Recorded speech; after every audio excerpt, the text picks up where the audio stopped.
Oh, listen to me. I need you to lock in right now. I need your heart, your mind, and your full attention. Because what I'm about to tell you, it could change the direction of your entire life. Think about yourself or get left behind. See, here's the problem. Too many of you out here are living your life based on what they want. You're doing what they expect. You're chasing their dreams. You're working a job you hate. You're living a life that doesn't feed your soul, all because you're scared of looking selfish, scared of disappointing somebody else. But let me tell you something. You cannot pour from an empty cup. You cannot give the world your best if you ain't even giving yourself a chance to breathe. I get it. You love your people. You want to be there for everybody. But when was the last time you showed up for you?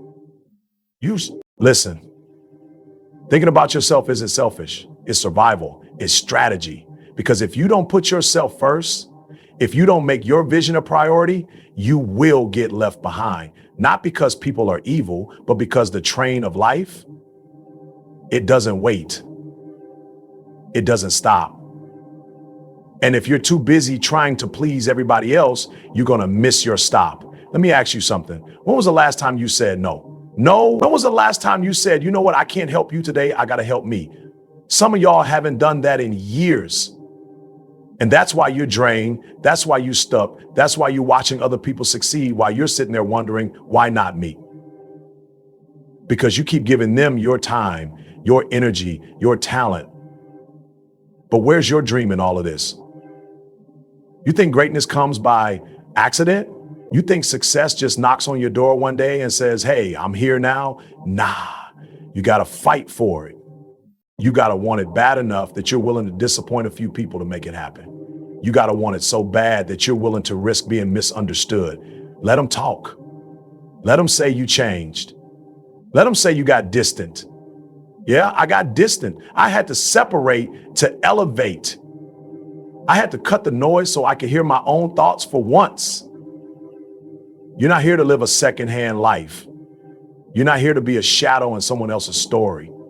You got a calling, a gift, a purpose, and it's your job to chase it like your life depends on it, because it does. Think about yourself or get left behind. This is not the time to play small. This is not the season to be timid. You want success? Then take ownership of your life. Cut the excuses. Stop waiting for someone to give you permission to be great. Give yourself permission. It starts with you, not your parents, not your boss, not your friends, you. Because at the end of the day, when your story is written, nobody else's name is going on that cover, just yours. So stop apologizing, start prioritizing. Think about yourself. BET on yourself. Invest in yourself or get left behind. Prioritizing yourself is not selfish, it's necessary. That's a hard truth a lot of people struggle to accept. From the time we're young, we're taught to share, to give, to put others first. And yes, there's value in generosity, in compassion, in service. But somewhere along the way, we took that lesson and twisted it. We started believing that thinking about ourselves was wrong, that choosing our own happiness, our own peace, our own purpose, somehow that meant we were bad people. But let's get something straight right now. Self-prioritization is not selfishness, it's survival. Every time you ignore your own needs to please someone else, every time you say yes when your whole soul is screaming no, you chip away at yourself, little by little, piece by piece. And over time, you stop recognizing the person in the mirror. You feel disconnected. You feel resentful. You feel burnt out. Not because life is unfair, but because you've been unfair to yourself. You keep giving and giving, hoping someone will see you, appreciate you, choose you. But the truth is, the person who needs to choose you first is you, because nobody's coming to save you. Nobody's going to tap you on the shoulder and say, hey, it's time to take care of yourself now. That's your job. That's your responsibility. Some of you have been trained to think that self-sacrifice is noble, that the more you neglect your own well-being for the sake of others, the more valuable you are. But let me ask you this. What good are you to anyone if you're depleted? If your mental health is in the gutter, if your energy is gone, you can't pour into others from an empty cup. You can't lead if you're lost. You can't inspire if you're exhausted. And I know what you're thinking, but if I start putting myself first, won't people get upset? Won't they think I've changed? Yes, they will. But that's because they got used to the version of you that was convenient for them, not healthy for you.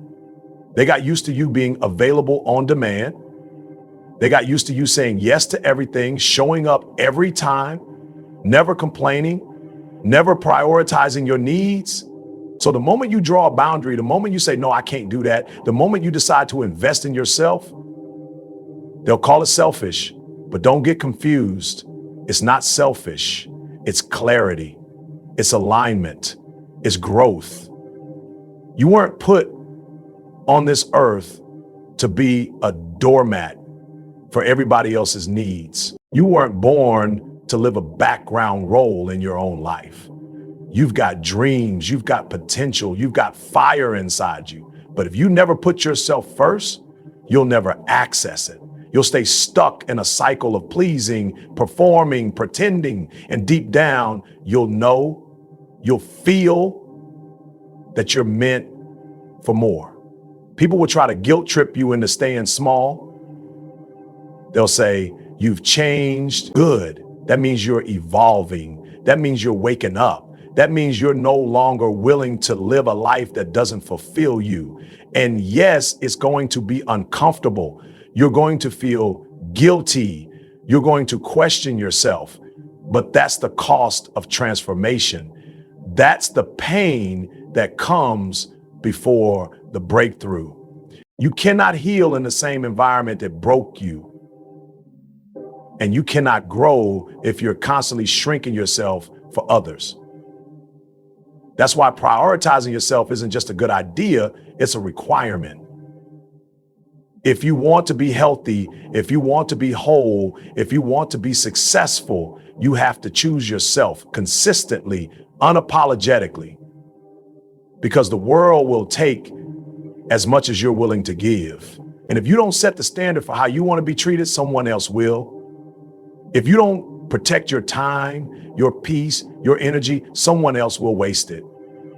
You've got to reclaim your life. You've got to get intentional. You've got to stop apologizing for doing what's best for you. It's not about ignoring other people or never showing up for those you care about. It's about making sure you're not last on your own list. It's about honoring your needs, your voice, your vision. Because when you do that, you don't just elevate yourself, you become a light for others. You become proof that it's possible to chase your purpose and protect your peace at the same time. You become someone who lives with intention, not obligation. You can't succeed while living for others' expectations. That's the truth most people learn too late. They spend years, decades even, trying to fit into boxes that were never meant for them. They wake up every day chasing a version of success that somebody else defined. Go to school, get a job, make your parents proud, keep your head down, don't rock the boat, play it safe, do what's expected. And before they know it, they're sitting in a life they never chose, wondering how they got there. But success, real success, does not live in the expectations of other people. It doesn't come from meeting society's checklist or winning someone else's approval. Success comes from authenticity, from alignment, from chasing what sets your soul on fire, not what looks good on a resume or makes people clap. And until you decide to stop living for them and start living for you, you'll never feel fulfilled. You'll achieve, maybe. You'll collect titles, positions, applause, but inside you'll feel empty because all of it was built on somebody else's dream. Some of you right now are working jobs you hate because your family said it was the smart choice. You're staying in relationships that don't feed you because your friends said that's the best you'll get. You're afraid to pivot, afraid to dream bigger because everyone around you thinks you should be grateful for what you have. But here's the problem. You're not living their life. You're the one waking up with regret. You're the one battling anxiety and burnout because you're trying to be something you're not. And the longer you keep doing that, the more disconnected you'll become from your own power. You weren't born to live inside someone else's comfort zone. You weren't made to fulfill their blueprint. You've got your own rhythm, your own calling, your own fire, but you'll never access it as long as you keep trying to please everybody else. People will put you in a box and seal it shut with expectations. And if you're not careful, you'll die in that box with your potential still locked inside you. And don't think this is just about strangers or haters. No, sometimes the people who love you most are the ones who limit you the most, not because they're bad, but because they're scared. Scared you'll fail, scared you'll leave, scared you'll become someone they don't recognize. So they project their fear onto you and call it wisdom. They tell you to play it safe and call it love. But the truth is, their fear is not your responsibility. You cannot shrink yourself to make other people feel comfortable. You cannot abandon your calling just to make sure nobody else feels left behind. You have to get real about what you want, not what your parents wanted, not what your friends expect, not what the world tells you looks impressive. What do you want? Because if you don't know that, if you don't own that, you'll spend your whole life chasing success that doesn't satisfy you. You'll climb the ladder only to realize it was leaning on the wrong wall the whole time. And yes, the moment you decide to break out of that, people will talk. People will judge. People will say you've changed. Good, that's the point. Because the version of you that lived for their expectations wasn't the real you anyway. It was a mask. It was survival. But now it's time to evolve. Now it's time to stop pretending and start becoming. The truth is, living for others' expectations is the fastest way to die with regret. Every time you choose what's safe over what's true, you bury a piece of yourself. Every time you say yes to them and no to yourself, you reinforce the lie that their voice matters more than yours.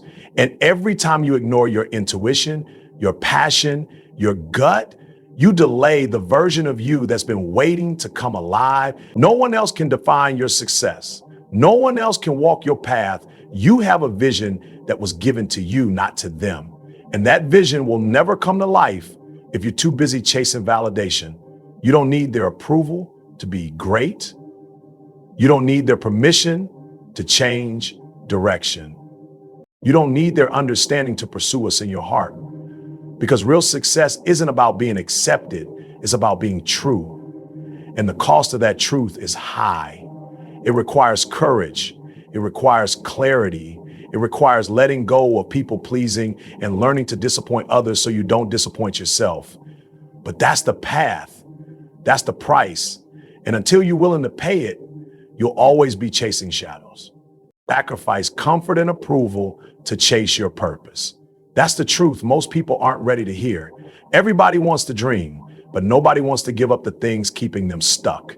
You say you want to live a life of meaning, a life of impact, a life that reflects your highest potential. But are you willing to let go of comfort?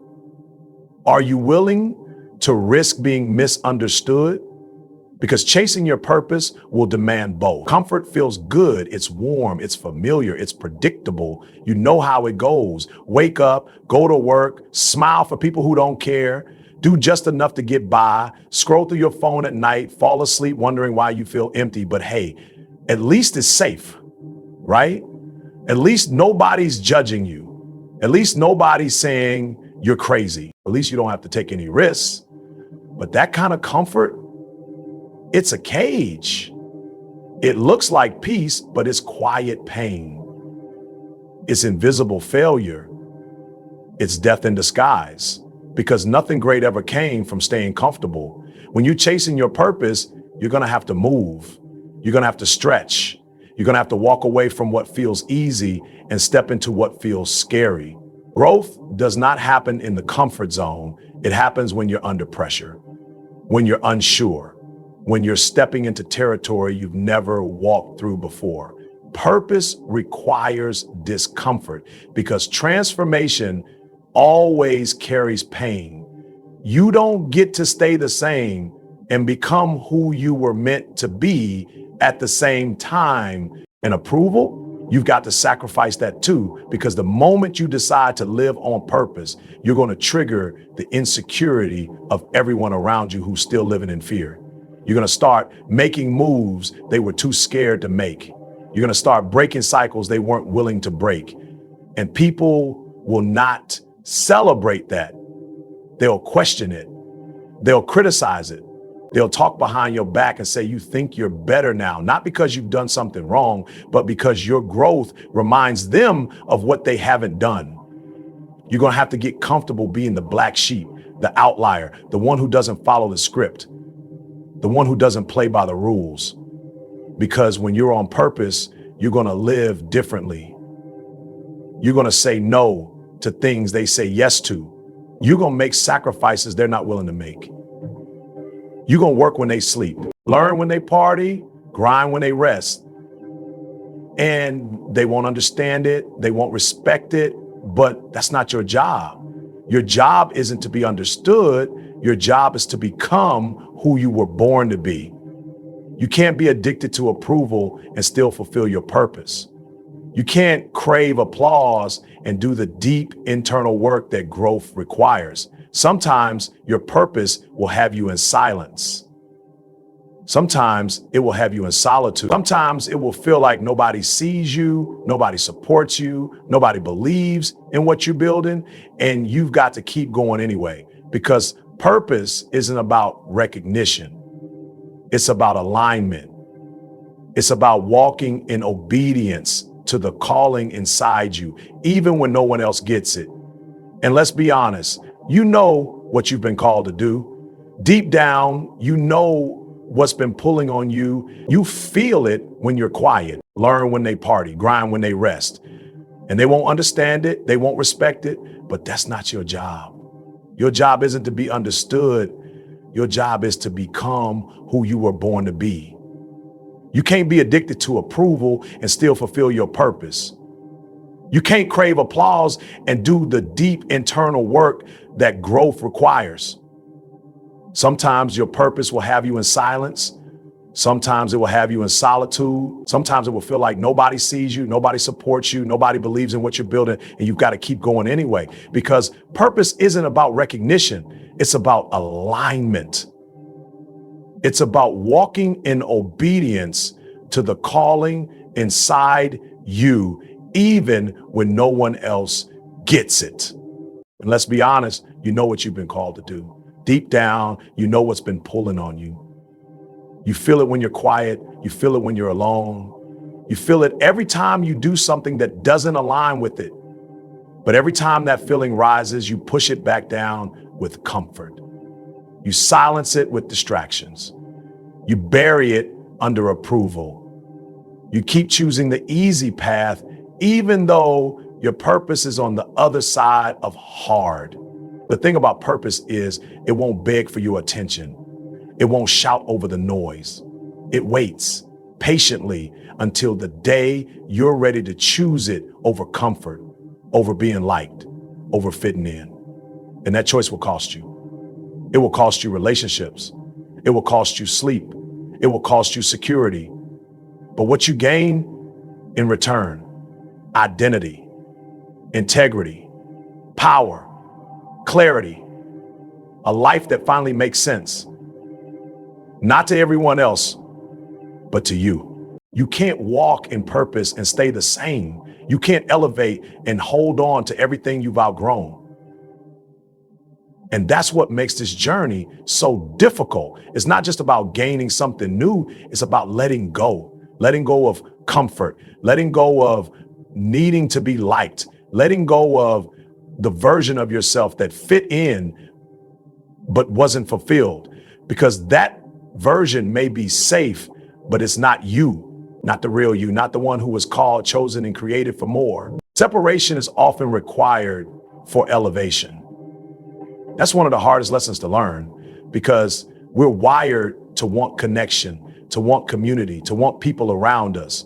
But when you're trying to grow, when you're chasing your purpose, when you're on a mission to become the highest version of yourself, there comes a point where you realize not everyone can go with you. Not everyone is meant to take that journey.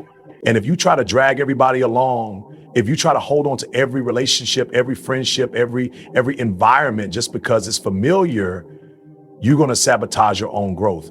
Elevation requires isolation, not because you hate people, not because you're better than anyone, but because certain levels of clarity, discipline, and alignment can only be found in solitude.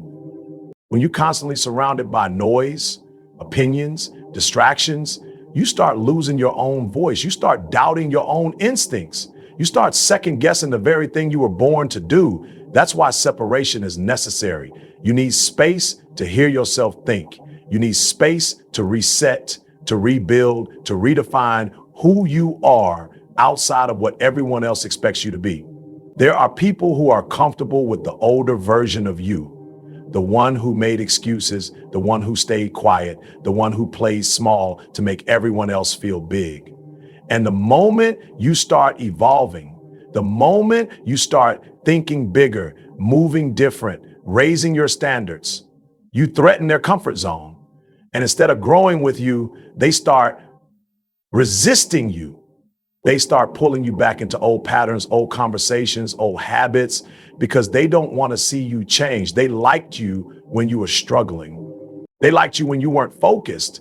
They liked you when you were more concerned with fitting in than rising up. But here's the truth.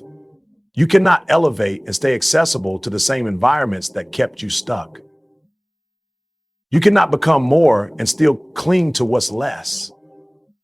There are rooms you've outgrown.